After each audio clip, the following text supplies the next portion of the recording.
ఈనాటి పాసురం 13వ పాసురం.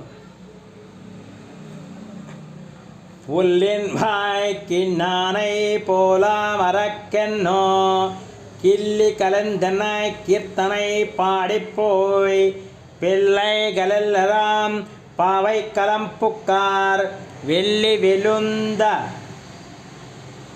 வியால் புரிங்கற்றோ புல்லிம் சிலிம்பின்கான் போதறி கண்ணின்னாய் குல்ல குளிர குடெந்து நீராடாதே பல்லிங்கிடத்தியோ பாவாணி நன்னாளால் కల్లం తరవిరం కలిందేలో రెంబావాయ్.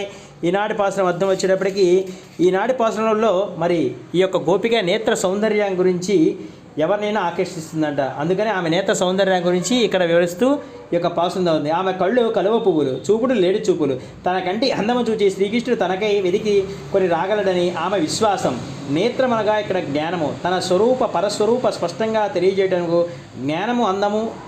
జీవుడు పరమాత్మే చెందినవాడు, పరమాత్మ చేతనే రక్షింపబడినాడు, పరమాత్మకే దాసుడని తెలియట స్వస్వరూప జ్ఞానము. పరమాత్మే శేషి, పరమాత్మే రక్షకుడు నియమించువాడని ఎరుగుట పరస్వరూప జ్ఞానము. ఈ రెండింటినీ బావుగా గ్రహించిన వారు పరమాత్మను పొందుటకు తాముగా ఏ ప్రయత్నం చేయరు. ఈ స్థితిలోని నాటి గోపికను గోదా గోపిక మేల్కొల్పుచున్నది. ఆండా త్రివంగణే ప్రపంచం శ్రీమతే రామానుజాయై నమః. శ్రీ గోదా